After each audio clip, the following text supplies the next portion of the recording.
A'udzubillahi minasyaitonirrajim. Bismillahirrahmanirrahim. Assalamualaikum warahmatullahi wabarakatuh. Jumpa kembali di channel Sampul Hitam yang tentunya akan berbagi cerita. Dan untuk kisah kali ini akan menceritakan sebuah kisah yang berjudul Bau Masakan di Tengah Hutan. Cerita ini ditulis oleh Eka Fitriani. Dan bagi teman-teman yang ingin membacanya secara langsung, teman-teman bisa langsung kunjungi link yang saya sudah siapkan, ada di deskripsi. Dan sebelumnya terima kasih buat Kak Eka Fitriani yang sudah mengizinkan saya menceritakan cerita ini kepada teman-teman. Dan tak usah berlama-lama, langsung saja kita ke ceritanya. Selamat mendengarkan. Ratu Sendudak berdiri di ambang pintu kamarnya, menanti kedatangan sang raja. Ada rindu yang menyapa. Sudah cukup lama dia tidak merasakan kasih sayang dan belayan manja dari kekasih hatinya itu. Rasa kecewa yang membuatnya murka. Ini semua gara-gara manusia sialan itu. Suamiku kini sudah tidak sudi menjamahku. Dendam dalam hatinya kini seakan menuntun dan menjerumuskan dia ke dalam kebencian. Rajo Gadang Alam atau Rajo Bunian itu kini tengah melamun, menatap langit malam yang penuh bintang. Rasa rindunya kepada Putri Cati semakin besar, apalagi kini istrinya itu tengah mengandung buah cinta mereka. Ada rasa khawatir yang membayanginya. Teringat ucapan Ratu Sendudak yang mungkin bisa kapan saja mencelakainya. Namun istananya kini tengah berduka akibat ulah Ratu Sendudak. Angin berembus dingin. Rajo Bunian mencium hawa lain yang menyusup di istananya. Dia bergegas keluar untuk memastikan kebenarannya. Sekilas bayangan hitam terlihat oleh pandangan mata. Aura jahat muncul dari bayangan itu. Raja berjalan mengendap-endap. Bayangan itu menyelinap masuk ke dalam kamar ratunya. Raja berjalan dengan cepat, lalu masuk ke dalam kamar Ratu Sendudak. Terlihat sang ratu yang masih tertidur pulas. Rajo menatap wajah wanita yang selama ini mendiami hatinya. Tatapan cinta yang kini berubah karena ulah dia sendiri. Ratuku, kau masih sama seperti dulu. Wajahmu masih sangat cantik, tidak berubah sedikit pun. Tapi kenapa sikapmu membuatku kecewa? Dengan lembut, Rajo Bunian membelai wajah istrinya. Ratu Sendudak terbangun. Dia terkejut melihat rajanya kini telah duduk di samping tubuhnya. Suamiku, apa kau sudah lama di sini? Belum terlalu lama. Ratuku, aku merindukanmu. Malam ini, biarkanlah aku di sisimu. Raja merasa jika dirinya dikendalikan oleh energi lain yang membuat hawa nafsunya menggebu-gebu. Mereka menghabiskan malam bersama. Tak terhitung berapa kali Rajo Gadang Alam memadu kasih dengan sang ratu.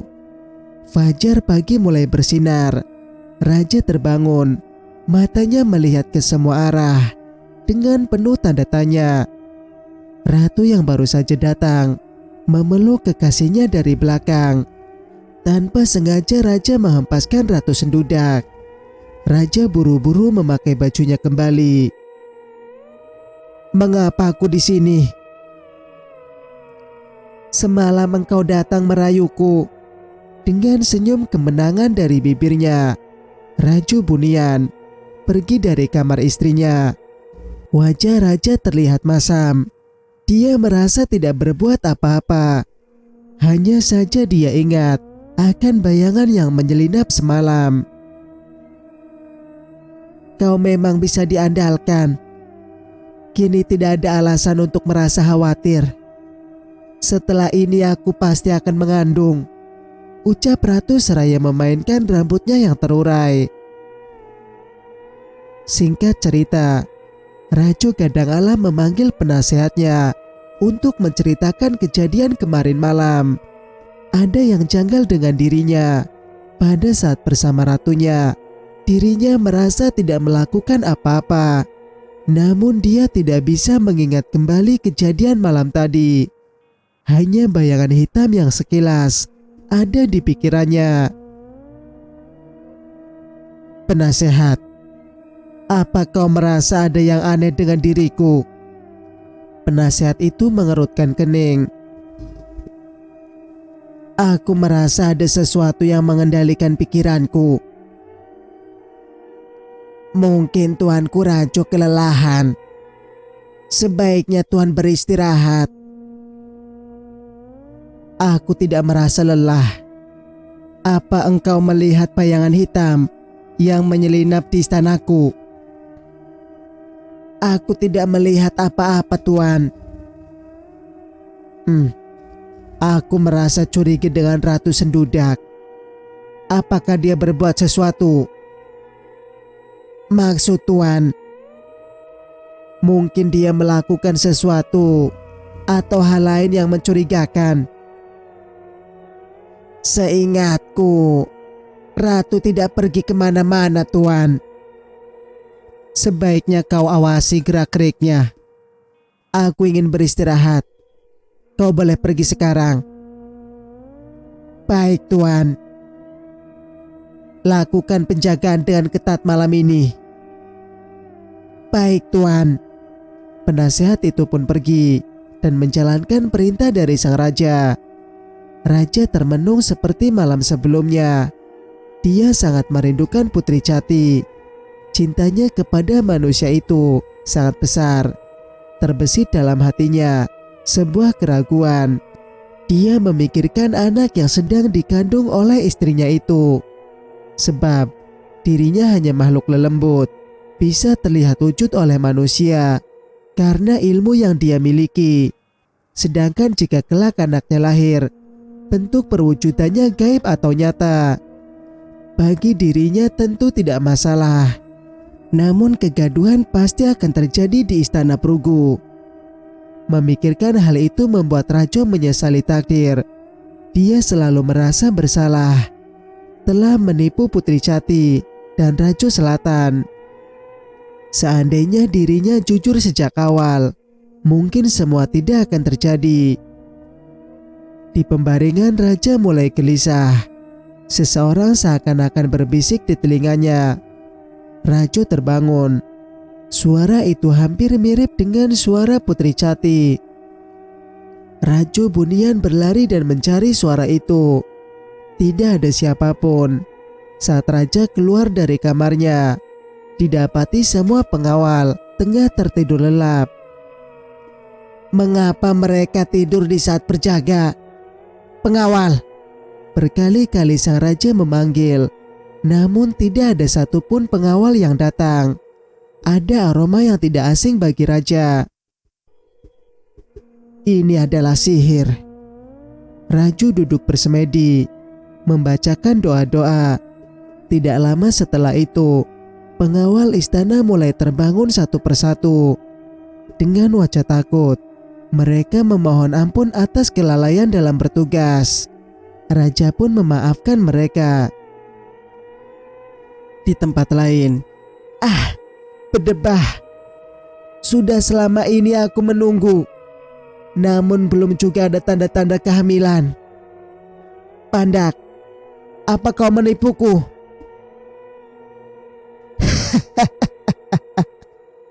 Sudah aku bilang kepadamu, rajamu itu lemah.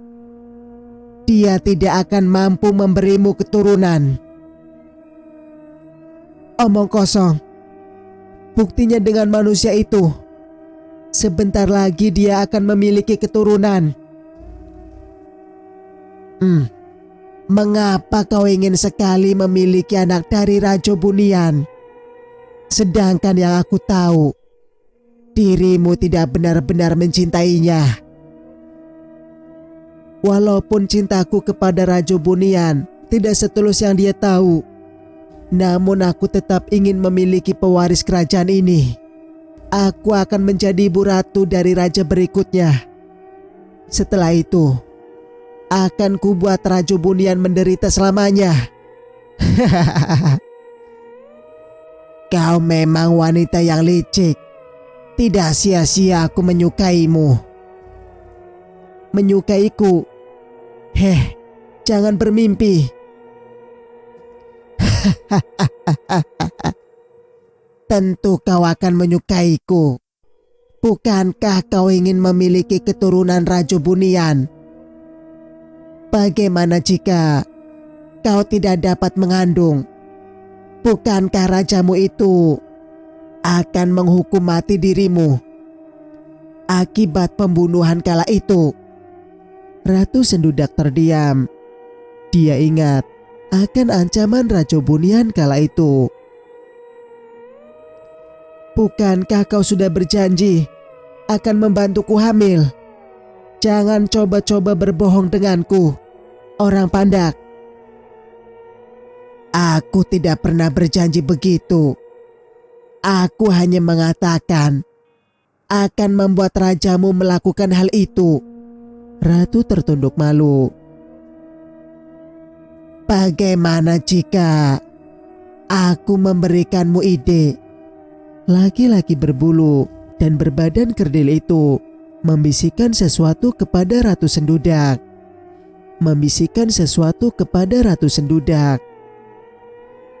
Tidak, aku tidak mau, dasar kerdil.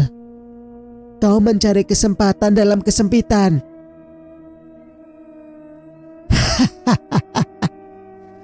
Ya sudah, jika kau tidak mau, tapi jangan salahkan aku. Jika Raja Bunian tahu kau tidak bisa hamil. Ratu Sendudak tanpa ragu. Namun demi ambisinya dan rasa takut yang begitu besar, akhirnya dia pun menuruti perkataan orang Pandak. Kau yakin aku akan hamilkan? Dengan merapikan pakaian dan rambutnya kembali.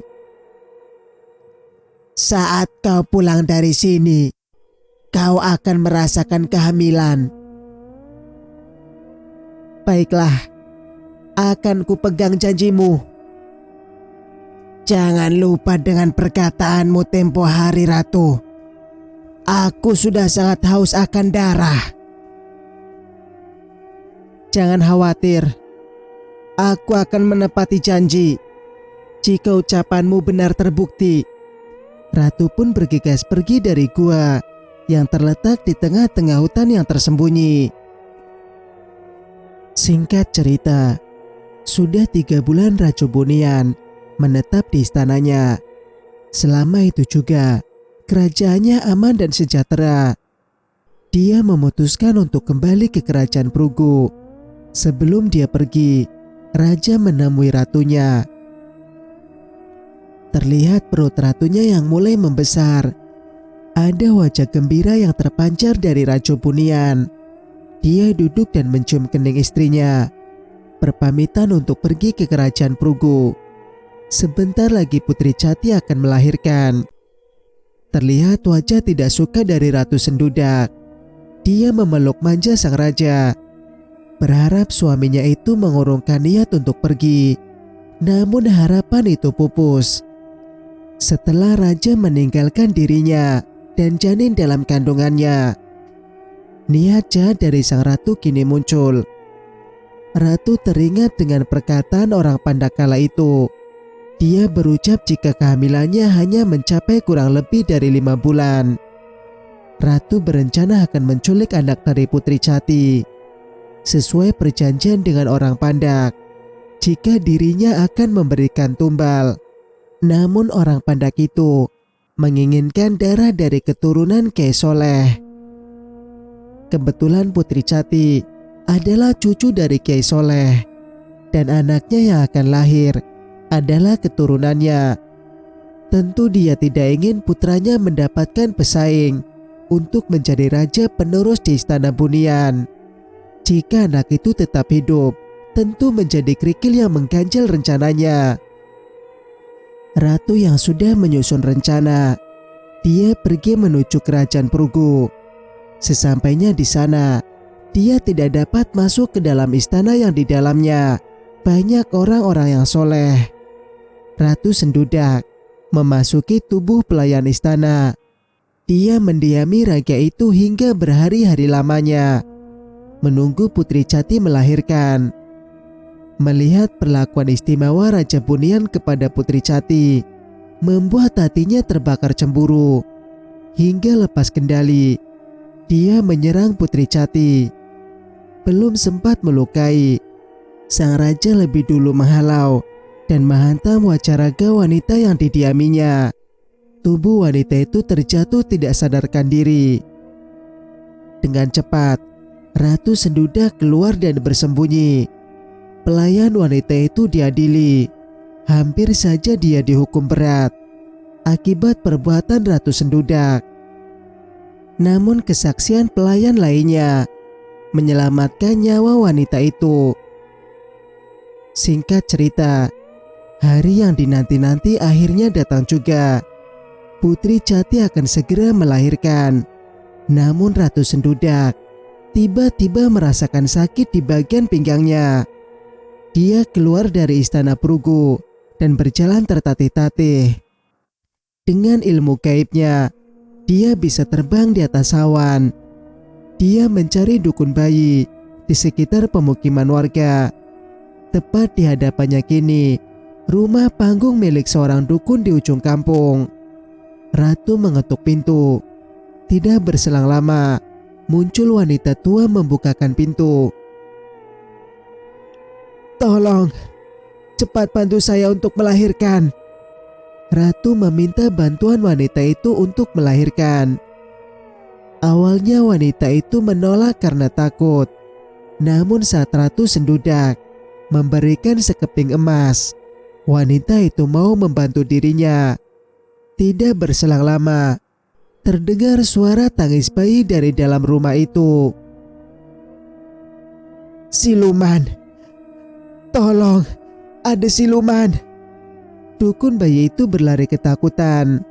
Beberapa warga menolongnya. Bayi siluman, penuh bulu, bertaring dan memiliki ekor." Dukun itu menceritakan tentang kejadian yang baru saja dia alami.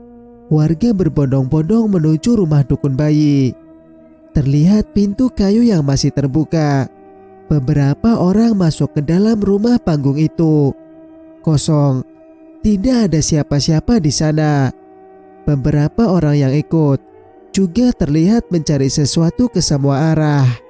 Namun ratu dan bayinya sudah pergi. "Keluar kau pandak!" Ratu berteriak di depan mulut gua. "Kenapa kau berteriak-teriak seperti itu?" Laki-laki menyeramkan itu muncul dari dalam gua. Ratu terlihat masam. Dia melemparkan anak yang baru saja dilahirkannya kepada orang pandak. "Ambil itu. Aku tidak sudi merawatnya." Dengan sigap, orang pandak itu menangkap anaknya. "Cantiknya putriku." Cuy, Ratu berdecak kesal. "Mengapa kau begitu tidak menyukainya? Dia anak kita. Bukankah ini yang kau mau?" "Cantik katamu, hah? Wajah buruk rupa sama seperti dirimu. Tidak sudi aku memiliki anak seperti itu." "Baiklah, kalau kau tidak menginginkan anak ini, biar aku yang akan membesarkannya. Tapi jangan kau lupakan ucapan rajamu, wahai ratu." Wajah ratu terlihat pucat. Dia tidak mungkin membawa anak yang menyeramkan itu. Namun dirinya juga tidak mau dihukum oleh sang raja. "Mengapa kau diam saja? Lihatlah putrimu. Dia begitu cantik, persis seperti dirimu. Ratu terkejut. Ditepuk pipinya dengan pelan. Dia kira sedang bermimpi. Bagaimana mungkin? Bayi yang buruk rupa kini berubah begitu cantik. Ratu menggendongnya kembali. Bawalah dia bersamamu. Anak ini bisa berubah bentuk seperti semula. Jika malam purnama tiba, kau harus hati-hati akan hal itu. Bagaimana jika Raja Bunian tahu? Dia tidak akan pernah tahu. Kecuali apa? Kecuali orang yang berhati bersih. Dia akan melihat sosok asli putrimu. Ratu merasa jika orang seperti itu tidak ada. Kalaupun ada, mustahil menemukannya. Ratu membawa bayi yang dia beri nama putri itu ke istana Bunian. Singkat cerita, berita kelahiran Ratu Sendudak terdengar oleh sang Raja Bunian atau Gadang Alam. Entah mengapa hatinya tidak merasa bahagia. Sebaliknya kesedihan dan kecemasan kini dia rasakan. Seakan kelahiran anak itu hanya akan membawa bencana. Pelayan istana berlari tergesa-gesa, memberitahukan jika Putri Cati tengah kesakitan. Raja pergi menemani istrinya itu. Tidak lama dukun bayi dari istana pun datang. Raja Gadang Alam terlihat cemas. Dia berjalan ke sana kemari dengan gelisah. Tidak lama dukun itu keluar dengan 2 bayi di tangannya. Terpancar rasa bahagia dari raut wajah sang raja. Bayi kembar yang kini ada di pelukannya membuat hati serta jiwanya berbunga-bunga. Diak, anak kita cantik dan tampan. Apa kau sudah memiliki nama untuk anak kita? Putri Cati tersenyum dan menggelengkan kepala. Abang saja yang berikan nama. Bagaimana jika menunggu Raja Selatan untuk memberikan nama? Apa berpesan abang saja yang memberikan nama untuk anak kita? Anwar dan Amira, bagaimana? Bagaimana menurut Diak? Putri Cati mengangguk setuju.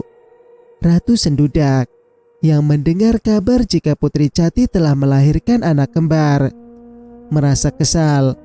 Amarah sang ratu sudah tidak bisa lagi dibendung. Dia pergi ke istana Prugu saat itu juga. Sesampainya di sana, dia berencana untuk membunuh kedua bayi kembar itu. Namun sebelum sempat dia melukai kedua bayi itu, Putri Cati lebih dulu berteriak. Ratu yang kebingungan. Dia pergi dengan membawa salah satu anak Putri Cati. Teriakan putri yang cukup keras terdengar oleh Raja Gadang, suaminya. Dengan cepat raja mengejar wanita berjubah itu. Tangan raja melemparkan tombak ke arah wanita berjubah. Ujung tombak melesat mengenai jantung sang ratu. Dia terjatuh bersama dengan bayi milik Putri Cati. Tangan Raju dapat menggapai bayi mungil itu. Sedangkan Ratu Sendudak meninggal akibat tombak yang menembus tubuhnya. Raja melihat wanita berjubah yang ternyata istrinya dari alam bunian. Dia menangis menyesalinya. Dipeluknya tubuh sang istri dengan erat. Semua orang yang berada di tempat itu kebingungan melihat Raja Gadang Alam menangis terisak-isak. Putri Cati mengambil bayinya yang selamat. Melihat suaminya menangis, dia pun mendekat. Raja memberitahukan yang sebenarnya kepada Putri Cati. Raja pikir Cati akan marah. Namun kebaikannya Putri Cati tidak merasa marah maupun kecewa. Raja merasa bersyukur atas semua itu. Singkat cerita, masalah baru kini telah muncul. Orang Pandak yang mengetahui jika kekasihnya itu telah mati di tangan Raja Bunian atau Gadang Alam, dia menuntut balas atas semua itu. Rakyat Bunian dan rakyat Prugu kini menjadi sasarannya. Banyak korban berjatuhan.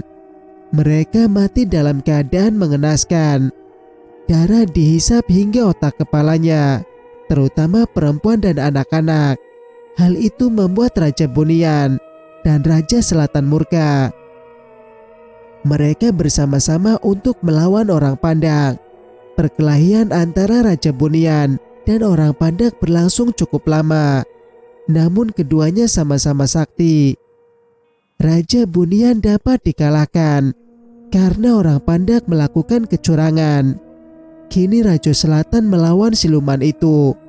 Perkelahian yang cukup lama itu akhirnya dimenangkan oleh Raja Selatan, ayah dari Putri Jati. Setelah selesai mengalahkan orang Pandak, Raja Selatan terjatuh sakit. Tidak lama setelah itu dia pun meninggal dunia.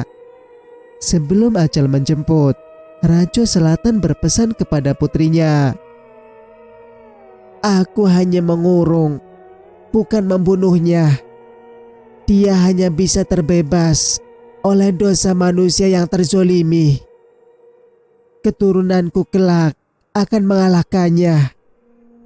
Dia anak tunggal dari 2 anak kembar." Singkat cerita, semenjak kepergian sang ayah, Putri Jati lebih sering merenung diri. Jati tidak mau naik tahta. Dia lebih memilih hidup menjadi manusia biasa. Kerajaannya dia tinggalkan begitu saja. Jati hidup dengan beberapa orang yang ikut dengannya. Lalu Jati memberikan nama untuk kelompok kecilnya, yaitu suku Prugu. Raja Bunian memberikan sebuah tawaran. Siapa saja yang ingin tinggal dan menetap di istananya, maka dengan senang hati dia menerimanya. Amira, anak Putri Jati, begitu dekat dengan ayahnya, sang Raja Bunian. Maka raja pun membawanya ke alam Bunian. Sementara anak laki-lakinya bersama Putri Jati. Setelah melihat putranya menikah, Putri Jati akhirnya meninggal karena sakit. Kepergian istri tercinta membuat kegalauan dalam hati Raja Bunian. Dia menghabiskan waktunya hanya berdiam diri di istananya. Kedua putrinya yang sudah remaja, putri anak dari Ratu Sendudak, meminta untuk segera dinikahkan oleh seorang pemuda yang bernama Zaki. Sementara Amira menikah dengan laki-laki yang bernama Samsul, anak dari Ciakzal, yang tak lain adalah sepupu Zaki. Sudut pandang Tania. Suara ranting terjatuh mengenai atap rumah, membangunkan aku dari tidur. Aku meregangkan otot-otot tubuh.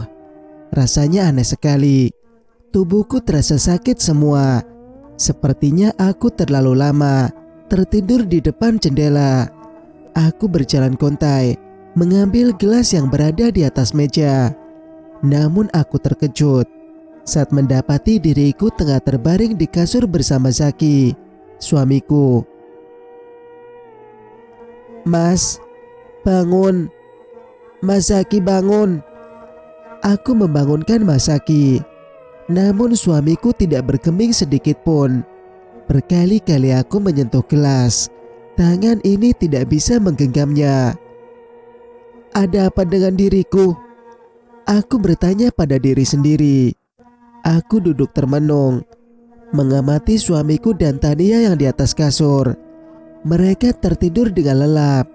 Bahkan saat ranting terjatuh cukup keras pun, mereka tidak terbangun. Bau masakan itu. Aku mencium bau masakan yang tempo hari selalu tercium saat tengah malam. Mataku melirik jam dinding. Waktu menunjukkan jam 12.30. Zaki terbangun dari tidurnya. Dia melihat ke arah tubuhku yang terbaring itu. Zaki berjalan keluar kamar. Kamu mau kemana, Mas? Dengan terburu-buru, suamiku itu berjalan ke lantai bawah tanpa menjawab pertanyaanku.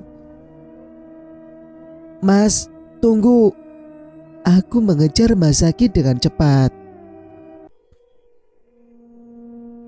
Sayang, kamu masak apa sih? Suara Zaki dari arah dapur. Sayang, Mas, kamu ngomong sama siapa sih? Teriakku kencang. Makanan kesukaan abang. Suara wanita terdengar manja. Aku menghentikan langkah. Rasa nyeri di dalam hati tiba-tiba saja muncul. Baunya saja enak. Apalagi rasanya. Suara tawa dua orang itu membuat telingaku terasa panas.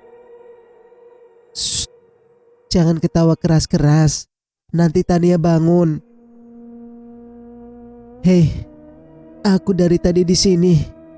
Masa mereka gak lihat aku sih? Aku bertanya bingung. Abang sudah kasih air yang kemarin aku berikan? Sudah. Tania gak akan bangun. Tenang saja. Terdengar tawa dari wanita itu.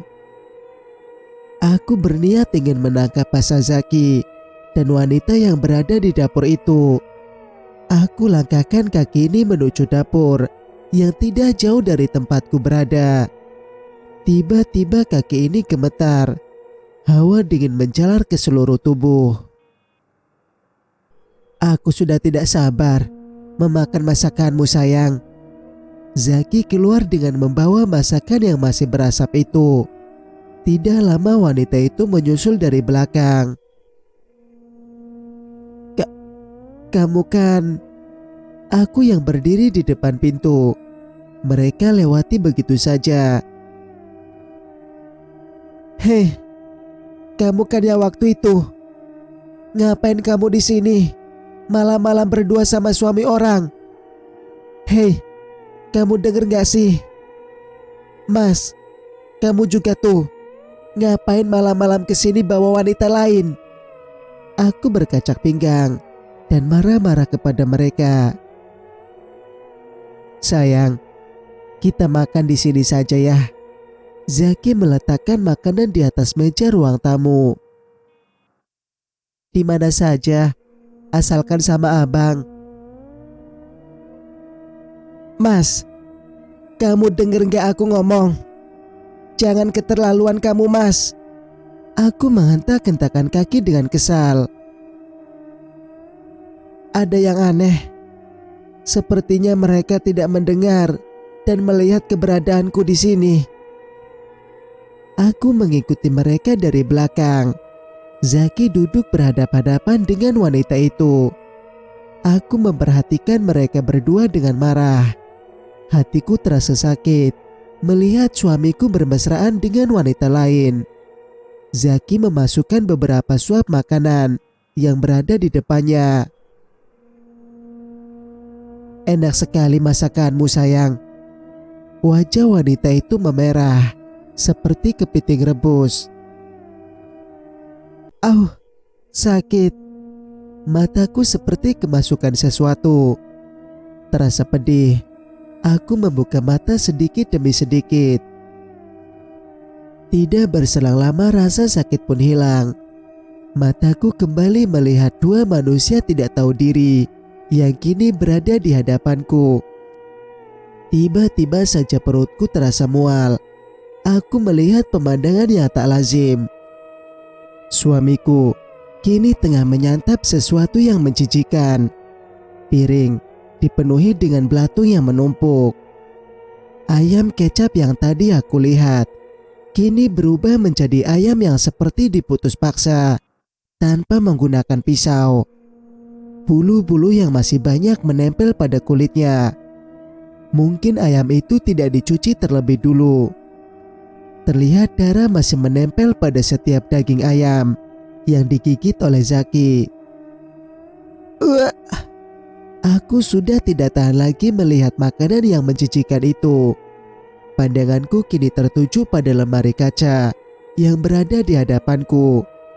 Terlihat tubuh berbulu dan ekor bergoyang-goyang dari wanita yang bersama Masaki.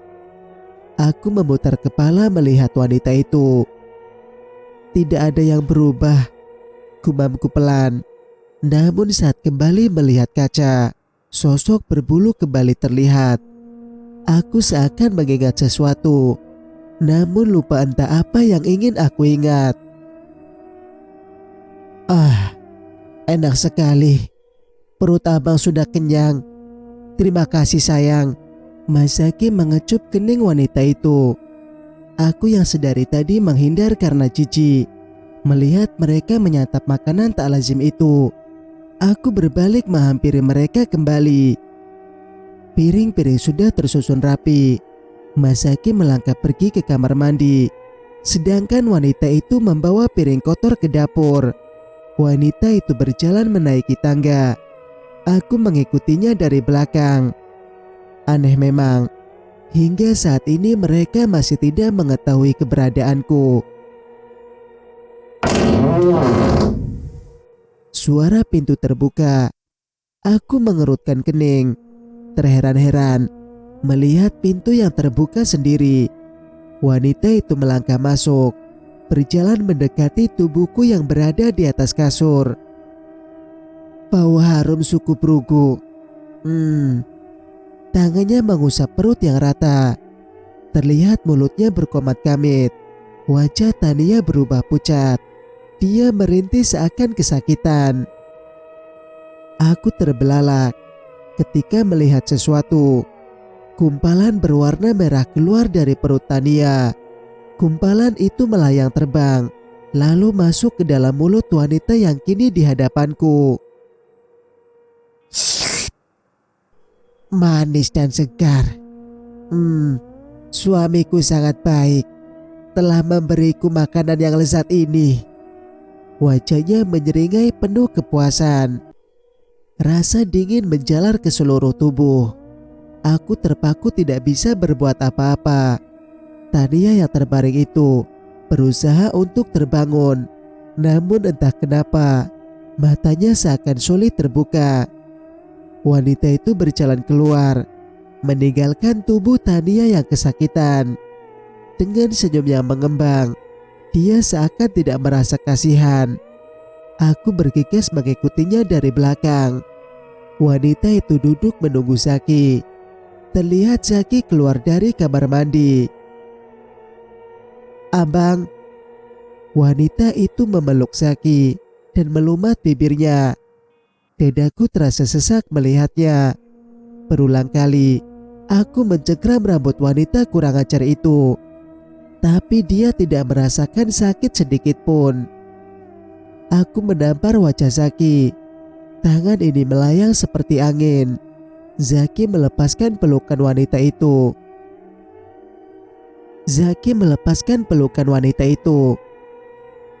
Sayang, besok saja ya. Malam ini abang capek, ingin istirahat. Tapi bang, ini jatah aku. Dengan wajah yang ditekuk. Abang ngantuk, pulang dari perkumpulan tadi kemalaman. Besok aja ya sayang. Abang gitu. Wanita itu berlari dan keluar melalui pintu dapur. Zaki berjalan menaiki tangga, memasuki kamar dan kembali tidur di sebelah Tania. Dasar lelaki buaya. Aku mendecek kesal. Aku baru teringat jika ini adalah malam setelah aku dan Zaki pulang dari perkumpulan. Sesuatu menarik tubuhku dengan kuat. Aku terkejut dengan nafas yang tersengal. Tania, alhamdulillah kamu sudah sadar sayang. Tolong panggilkan dokter Bi. Ibuku memeluk dan mengusap pipiku dengan lembut. Umi, kapan Umi datang? Di mana aku ini? Mataku melihat ruangan yang asing bagiku. Bau obat tercium tajam di kamar ini. Kamu di rumah sakit sayang. Sudah 3 hari Kamu tidak sadarkan diri. Aku kembali teringat kejadian malam itu. Makhluk berbulu dan mengerikan menyerang dan menarik paksa sesuatu di dalam perutku. Sayang, lebih baik kamu istirahat dulu. Aku kembali berbaring. Dokter yang tadi dipanggil Abi telah tiba. Dokter muda itu memeriksa detak jantung dan bagian lainnya. Sesudah selesai, lalu berbicara dengan kedua orang tuaku. Jika aku di sini, berarti yang tadi itu hanya mimpi. Aku menarik napas dalam-dalam.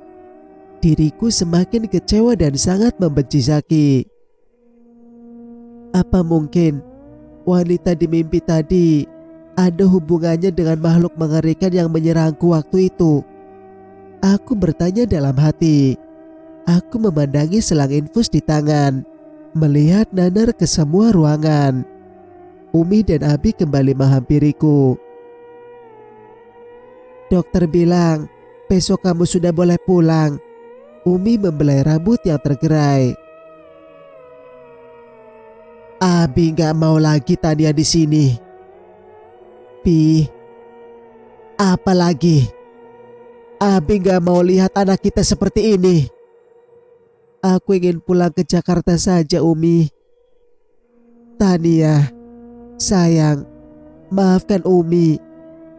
Tapi suamimu tidak mengizinkan kami untuk membawamu. Mata Umi berkaca-kaca. Laki-laki tidak bertanggung jawab seperti itu. Untuk apa dipertahankan? Dia sudah berbuat sengsara anakku. Menyesal aku telah menerima perjodohannya. Sabar Abi, semua sudah takdir. Umi menasehati Abi yang kini sedang marah. Aku menanyakan keberadaan Zaki yang tidak terlihat sejak tadi. Umi bilang Zaki sedang ada urusan. Sementara Datuak dan Bundo pulang untuk beristirahat. Ama dan Apa sakit karena kelelahan menjaga aku di sini. Sudut pandang Zaki. Kupandangi wajah Tania yang masih belum sadarkan diri. Terbaring lemas di rumah sakit. Aku hanya mampu berdoa dan memohon kesembuhan untuknya. Siang hari setelah kedua orang tua Tania datang, hatiku semakin tidak nyaman. Abi marah besar kepadaku. Mereka bilang jika aku tidak bisa menjaga anak satu-satunya itu dengan baik. Perdebatan antara aku dan orang tua Tania berjalan cukup sengit. Aku yang tidak terima jika Tania akan dibawa kembali ke Jakarta. Mengamuk dan melempar benda-benda yang ada di sekitarku. Datuk dan Apa menenangkan diriku. Dan Apa menenangkan diriku. Aku membabi buta, menyerang siapa saja di tempat itu. Pikiranku tidak terkendali. Mataku hanya tertuju pada sosok Tania. Aku mendekat ke arahnya, ingin sekali mencabut selang infusnya. Tidak lama aku mendapat pukulan keras di pipi sebelah kiri. Abi marah besar kala itu. Bahkan Abi menyuruh aku untuk menceraikan Tania. Aku seperti orang yang kebingungan, tidak tahu harus berbuat apa. Memang aku yang salah. Seharusnya aku tidak melawan ataupun melarangnya. Bagaimanapun, Tania adalah anaknya. Mereka mengusirku dari kamar tempat Tania dirawat. Dua petugas keamanan menarik paksa tubuhku. Aku dilaporkan karena membuat keributan di dalam ruangan itu. Sungguh aku lepas kendali. Lagi-lagi pikiranku dikendalikan oleh seseorang. Ama dan Apa yang melihat kelakuanku. Mereka merasa malu hingga jatuh sakit karena kepikiran dengan tingkahku. Rasanya ingin kupotong saja tangan ini. Sudah melukai dua orang sekaligus. Pertama Tania yang aku tampar. Kini Datuk Rajo yang aku cekik. Apa mendiamkan aku. Kedua orang tuaku mengancam akan mencoret nama Zaki dari daftar keluarga. Hatiku sangat sedih. Saat ini yang kuingat hanya Putri. Aku bergegas untuk kembali pulang ke Bukit Ragusa. Di perjalanan, aku teringat pesan Naimah. Aku mencari bungkusan putih yang tempo hari diberikan olehnya. Sejujurnya cintaku pada Putri sangatlah besar. Aku masih ragu akan ucapan Naimah. Bisa saja wanita tua itu hanya ingin memisahkan aku dan Putri agar Tania bisa bahagia denganku. Membingungkan memang jika aku harus memilih salah satu di antara mereka. Mereka sama-sama cantik dan baik. Tania selalu bisa menyenangkan hatiku dengan senyumnya dan selalu menerima aku apa adanya. Sedangkan Putri, dia pintar memasak makanan yang enak. Aku sangat menyukai masakannya. Dia selalu bisa diandalkan dalam urusan ranjang. Sikapnya yang liar dan selalu punya cara untuk memuaskan diriku. Sementara Tania, dia wanita yang lugu dan polos. Aku yang harus mengajarinya terlebih dahulu. Bukan aku serakah ingin keduanya. Bukankah sikap laki-laki memang begitu? Seandainya mereka bisa akur, mungkin akan kucari lagi yang pintar dalam hal lainnya. Aku tersenyum membayangkan kedua bidadari-bidadari surgaku itu. Aku berniat menjemput Putri ke rumah orang tuanya. Sesampainya di sana, aku terheran-heran melihat hamparan pohon sagu yang begitu rindang. Aku turun dari mobil, melihat dari ujung ke ujung, hanya ada aliran sungai dan semak belukar. Aneh, baru 1 bulan lalu aku kesini. Kenapa sekarang sudah berubah? Apakah mereka sudah pindah?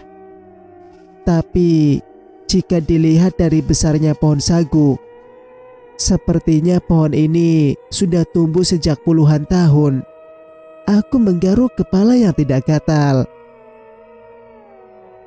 Saat aku hendak kembali ke mobil, mataku tertuju pada gubuk kayu yang ada di samping sungai kecil itu. Perasaanku tadi tidak ada rumah di situ. Aku berjalan melewati gubuk itu. Anak muda, seseorang memanggilku. Aku menoleh ke arahnya. Wanita tua berhijab hitam tersenyum ramah di depan gubuk. Apa kau mencari sesuatu? Tidak, Nek.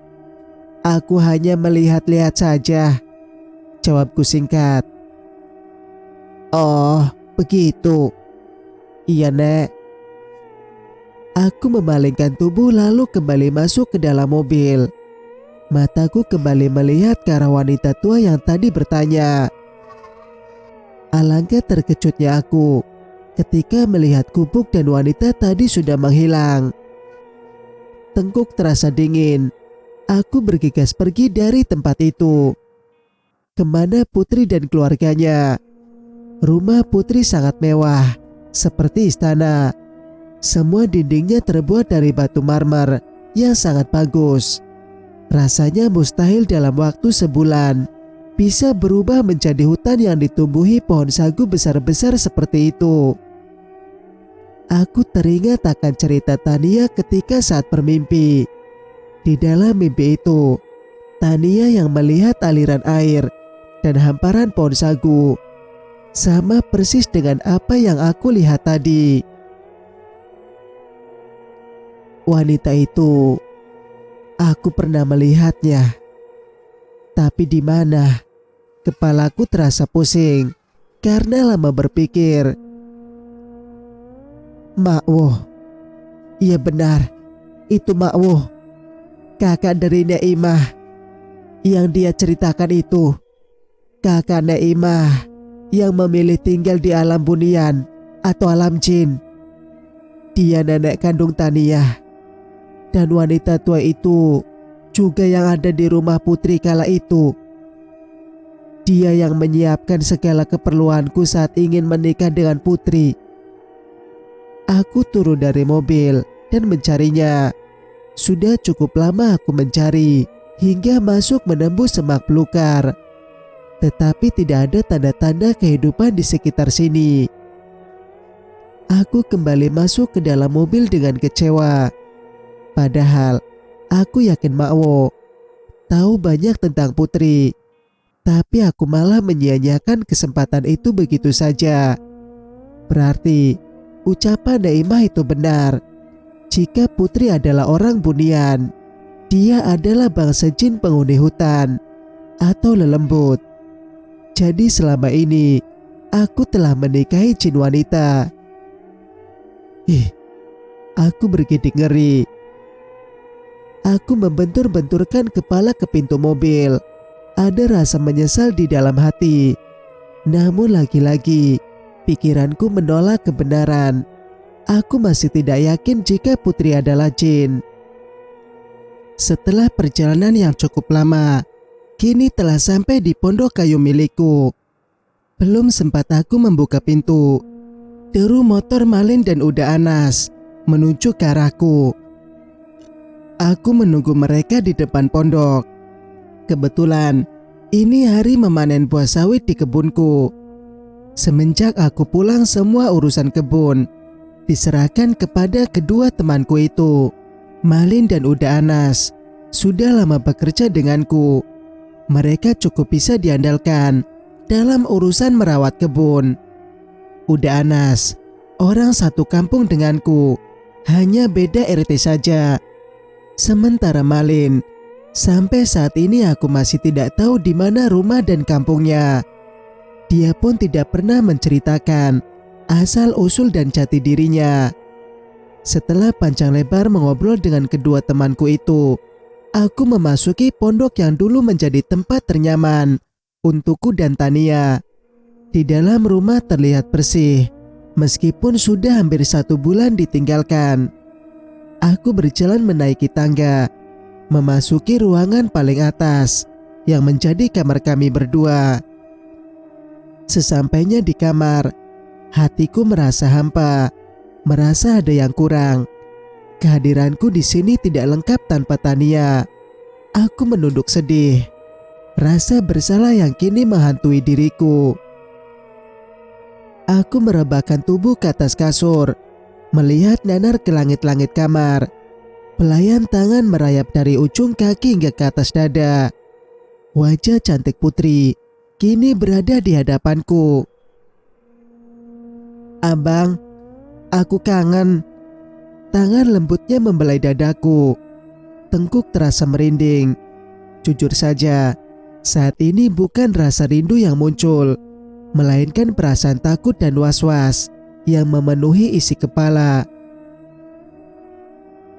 "Adik sayang, ngagetin abang aja sih." Terpaksa aku tersenyum kepadanya. Seingatku pintu depan sudah aku kunci rapat-rapat. Lalu dari mana dia bisa masuk? Tumben abang kaget. Kini wajah kami saling memandang. Aku menghindar saat Putri hendak mencium. Terlihat wajah tak suka darinya. Soalnya adik datangnya tiba-tiba. Biasanya juga gitu.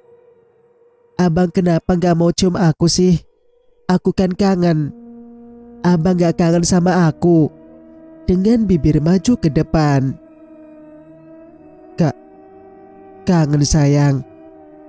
Tapi abang kan baru saja datang. Masih capek. Pegal semua badannya nih. Nanti malam aja ya. Ya udahlah. Putri berlalu pergi meninggalkan aku dengan wajah masam. Aku membuang nafas kasar. Lega rasanya dia sudah pergi. Sudah 10 menit aku membaringkan tubuh di kasur. Rasa lelah pun sudah sedikit hilang. Aku berjalan menuruni tangga, berniat untuk mencari keberadaan Putri.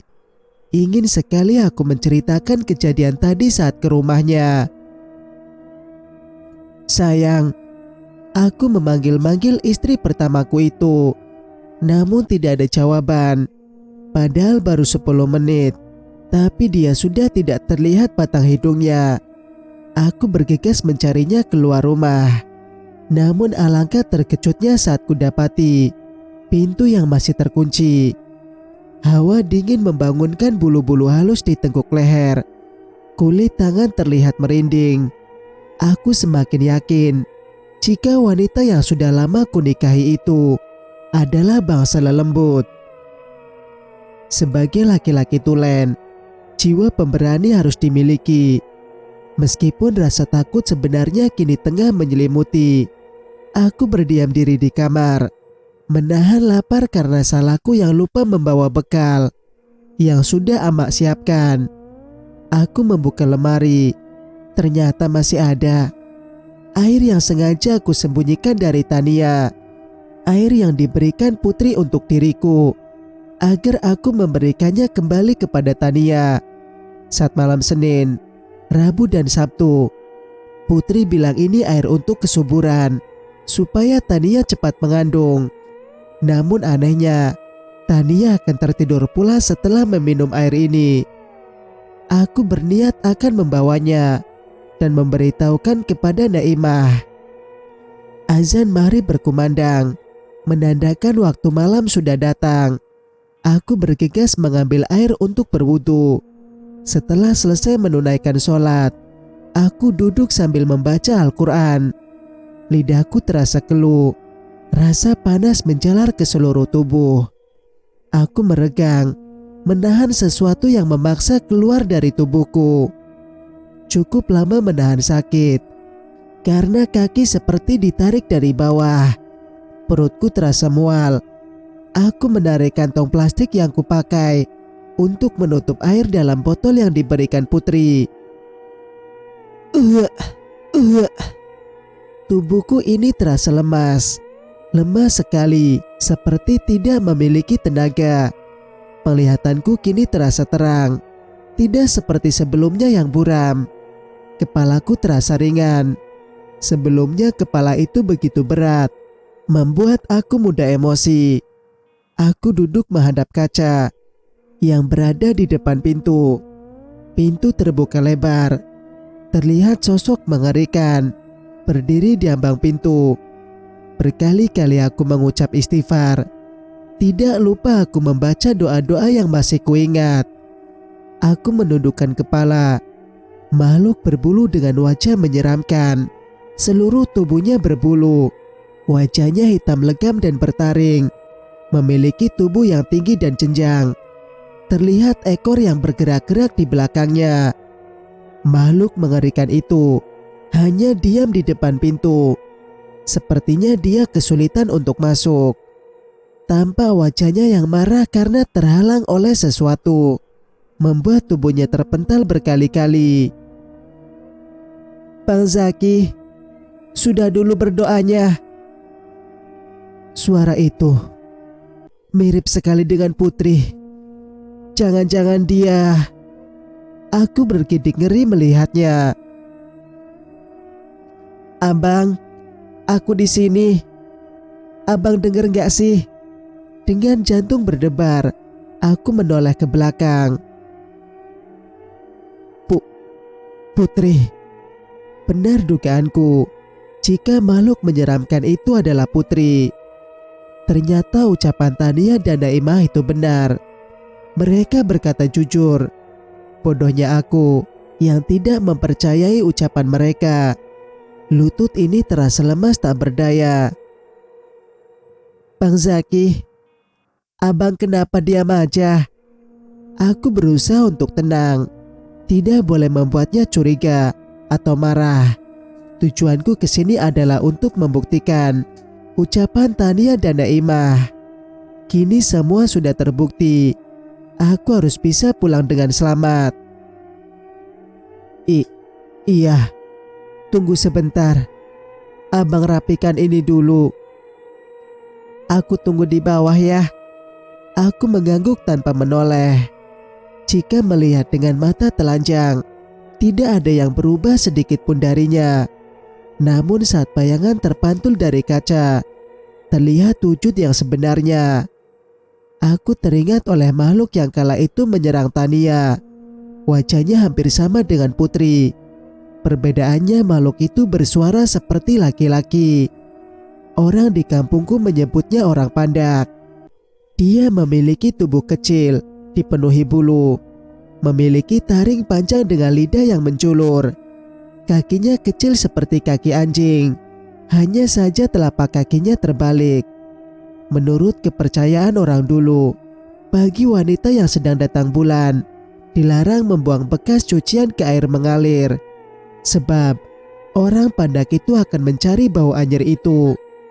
Konon katanya, dia akan mencari si pemilik darah, lalu menghisap darahnya hingga habis. Menurutku itu hanya mitos yang tidak diketahui kebenarannya.